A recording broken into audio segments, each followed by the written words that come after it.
The beeping of the heart monitor had been my constant companion for 3 days. 3 days of staring at the sterile white ceiling of the ICU, 3 days of wondering if my 34-year-old body would recover from the massive heart attack that had nearly killed me during what should have been a routine board meeting. The irony wasn't lost on me. I'd been presenting quarterly earnings to the board of directors of my medical device company, explaining how our revolutionary cardiac stents were saving lives across the country, when my own heart decided to stage a rebellion. The doctors said it was stress. Years of 18-hour workdays, missed meals, and the constant pressure of building a business from nothing had finally caught up with me. What they didn't know was that the stress wasn't just from work. It was from carrying the financial burden of my entire family while they remained blissfully unaware of where their comfortable lifestyle actually came from. I was reviewing patient charts on my tablet. Even in the ICU, I couldn't completely disconnect from Meridian Medical Solutions, when my brother Daniel walked in. He looked haggard, his usually perfect hair disheveled, his expensive shirt wrinkled. "Elena," he said, barely glancing at the machines keeping track of my vital signs. "Thank God you're awake. We have a situation." I set down the tablet, noting how he hadn't asked how I was feeling or whether I was in pain. Classic Daniel. "What kind of situation?" "It's Dad. They found something during his routine checkup. A tumor on his pancreas. Dr. Richardson says it's operable, but we need to act fast." My stomach dropped. Despite everything, Dad was still my father. "How bad is it?" "Bad enough that they want to do surgery next week. But here's the problem. Insurance is calling it experimental because of Dad's age and condition. They're only covering 40%. How much do you need?" "50,000. Maybe more, depending on complications." Daniel sat down heavily in the visitor's chair. "Mom's beside herself. Dad's trying to act tough, but I can see he's scared." I studied my brother's face. At 36, Daniel had never held a job for more than 2 years. He'd bounced between sales positions, startup ideas, and get-rich-quick schemes, always managing to talk his way into just enough success to keep the family believing he was building his empire. What he was actually building was debt, which I'd been quietly paying off for years. "Where's everyone else?" "Marcus, Sophie, Mom." "Marcus is trying to get a loan, but you know his credit is shot. Sophie's maxed out her cards from that boutique disaster. Mom doesn't have anything.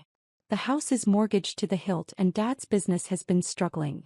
What Daniel didn't know was that I'd been the one keeping Dad's construction business afloat. For 3 years I'd been funneling money through shell contracts, making it look like Dad was landing bigger jobs than he actually was. I couldn't bear to watch him lose the company he'd spent 30 years building, especially when I had the resources to help. "Daniel, you said I'm the only one with money. What makes you think I have $50,000? He looked at me like I was being dense. "Come on, Elena. You're a doctor. Well, sort of. Whatever it is you do with those medical things. You must have savings." "Sort of a doctor. I had a PhD in biomedical engineering, 2 master's degrees, and had built a company that revolutionized cardiac care. But to my family I was Elena who works at the hospital, and never got married, and spends too much time with her computers. I'm not a practicing physician, Daniel. I run a medical device company." "Same thing. The point is you're the responsible one. You're the one who always has her act together. You must have some kind of emergency fund." "The responsible one. The one who always had her act together." If only he knew how much I'd been holding together, not just my own life but all of theirs. "I need to think about it," I said. "Think about it?" Daniel's voice rose. "Elena, this is Dad we're talking about. He could die if we don't do this surgery." "I understand that. But I just had a heart attack, Daniel.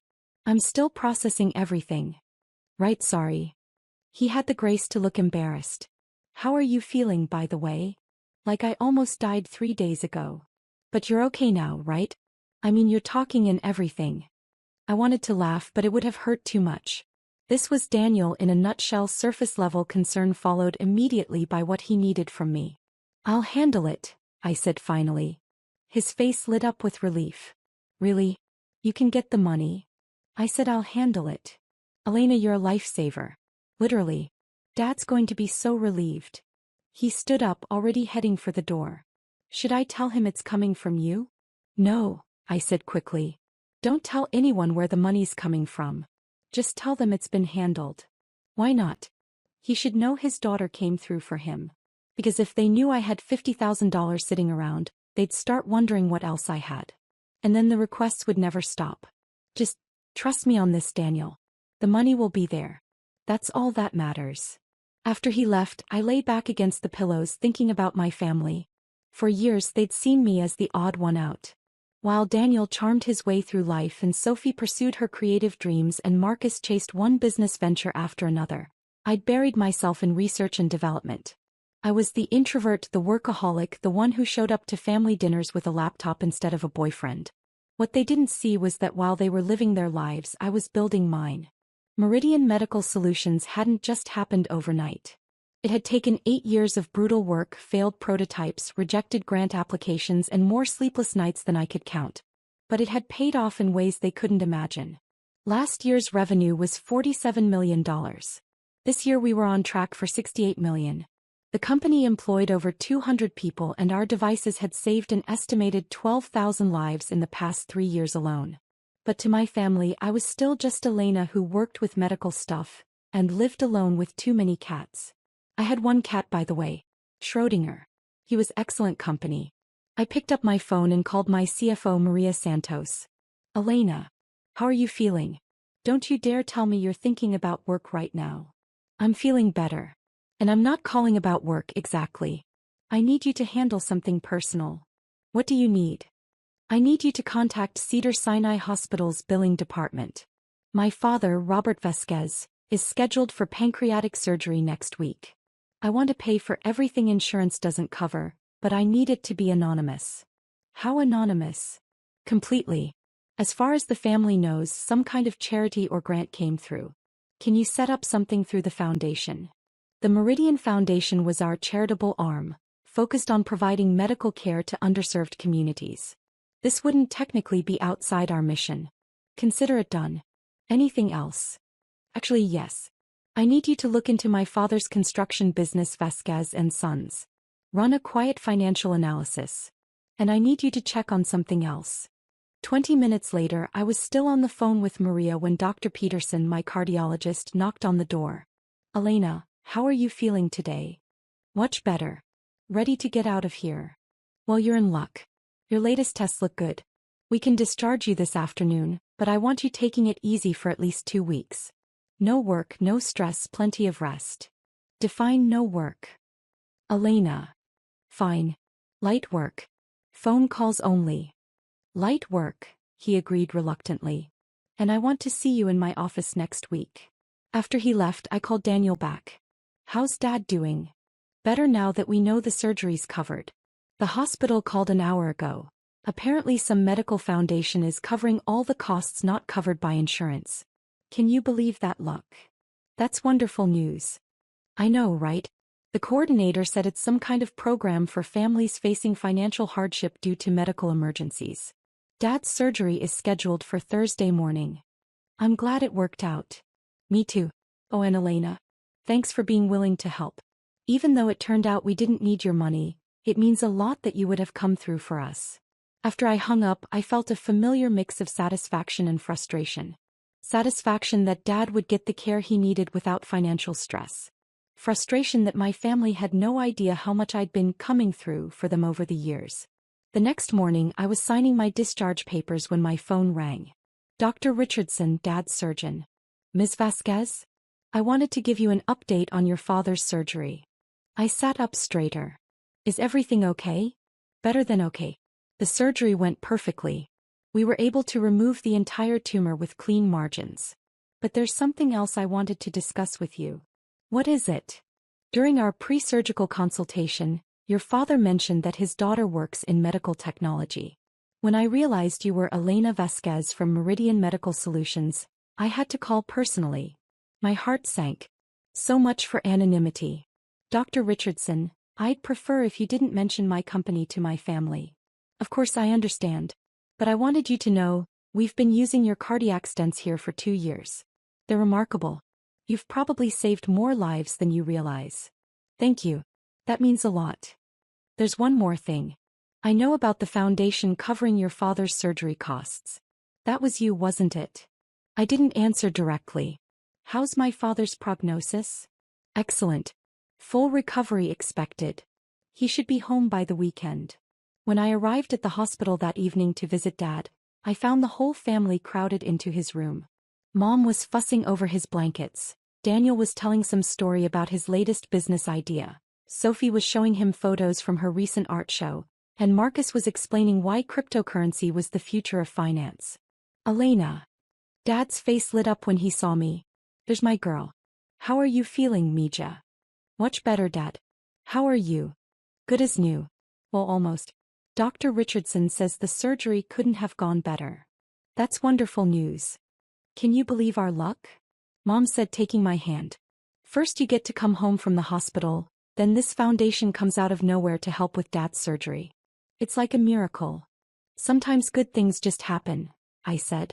Dr. Richardson mentioned something interesting, Dad said, studying my face. He said he's familiar with your work. That the company you work for makes some important medical equipment. I felt everyone's attention focus on me. It's not that big a deal, Dad. He seemed to think it was. Said your cardiac stents have revolutionized treatment at their hospital.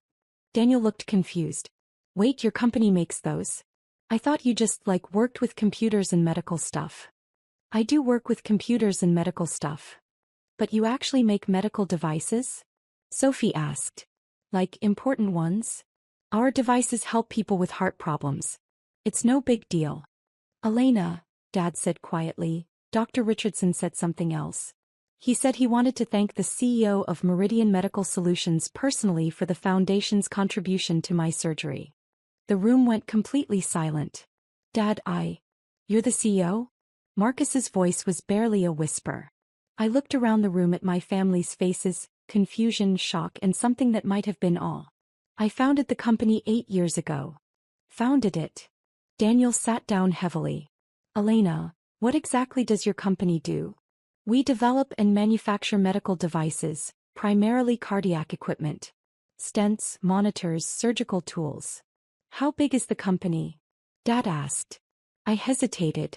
We employ about 200 people. Revenue? Marcus asked.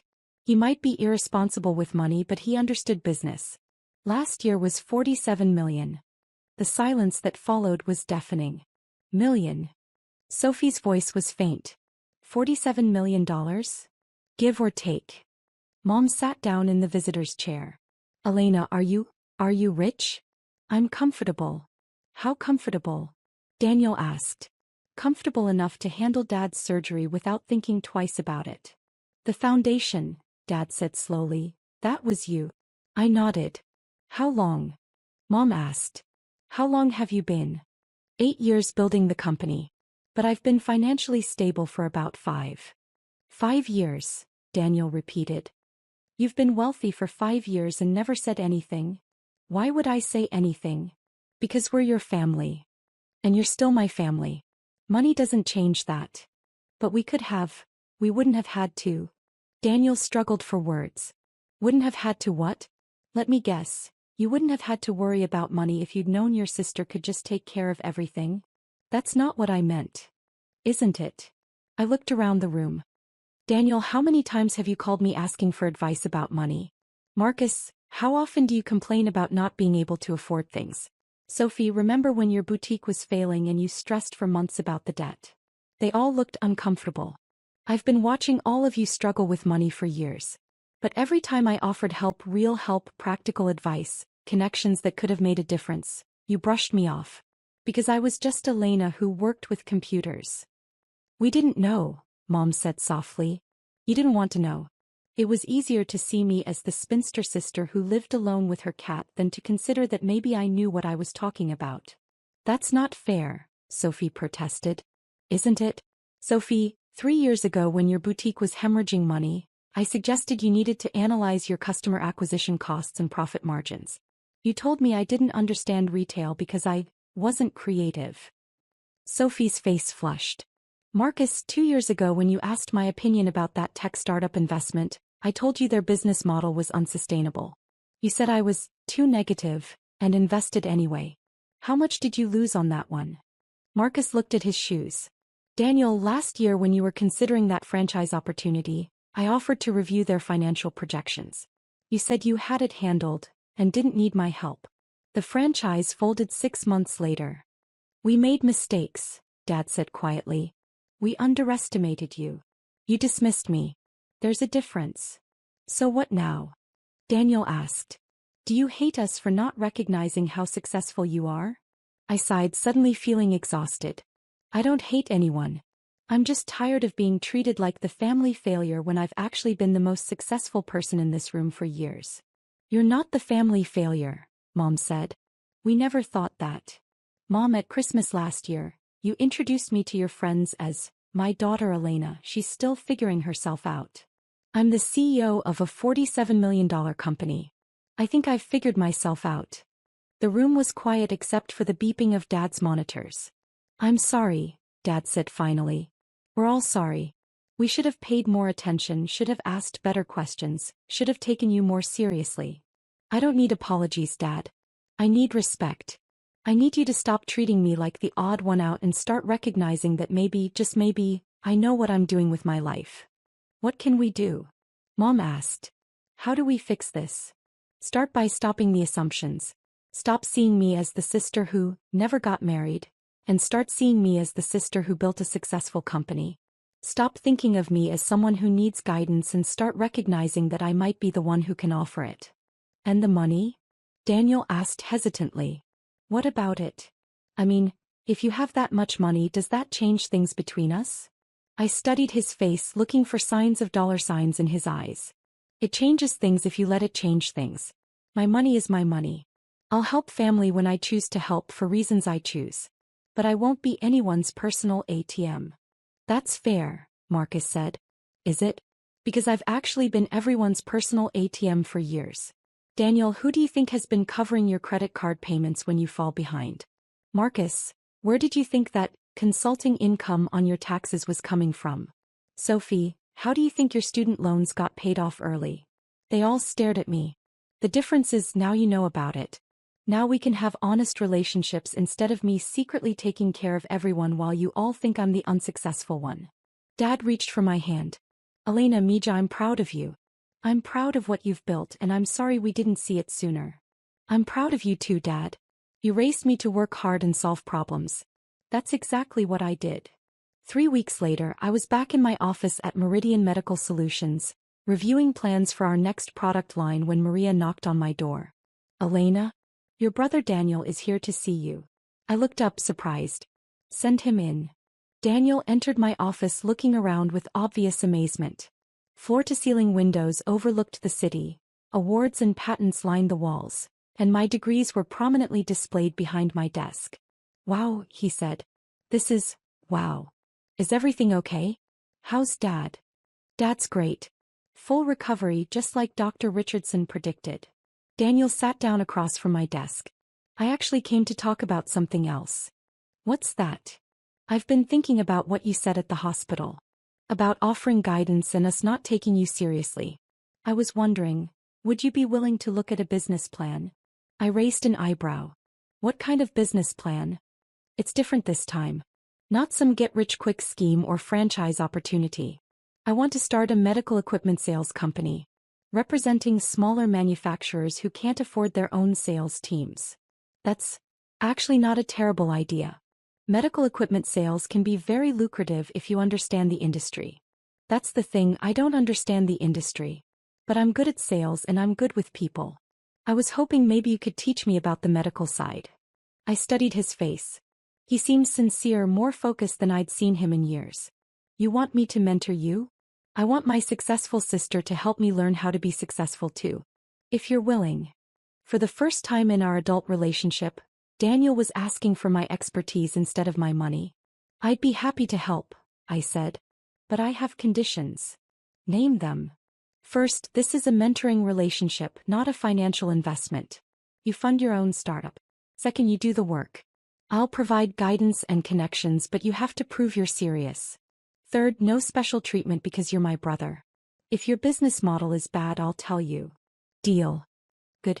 Send me your preliminary business plan by Friday. We'll start there. As he was leaving, Daniel turned back. Elena? Thank you. Not just for this but for everything. for Dad's surgery, for the money you've been quietly sending us over the years, for putting up with us not appreciating you. You're my family, Daniel. That's what family does. Yeah, but you've been doing more than your share. Maybe. But now we can start fresh. Equal partnership, honest communication. I'd like that. 6 months later, Daniel's medical equipment sales company landed its first major contract. Sophie had enrolled in business classes and was planning to reopen her boutique with a sustainable business model. Marcus had started a legitimate consulting firm focusing on small business development. Me. I was still the CEO of Meridian Medical Solutions, still saving lives through innovation, still living with Schrödinger in my penthouse apartment. But now, finally, my family saw me for who I really was. Sometimes it takes a crisis to show people what was there all along. In our case, it took a heart attack and a cancer scare to reveal that the family failure had actually been the family success story all along. But the best part wasn't that they finally recognized my achievements. The best part was that they finally started recognizing their own potential. Because once they stopped seeing me as lesser, they started seeing themselves as capable of more. And that, I realized, was the greatest gift I could have given them. Not my money but my example. Not my financial support but my belief in their ability to succeed on their own. Family isn't about carrying each other. It's about believing in each other enough to let everyone carry their own weight.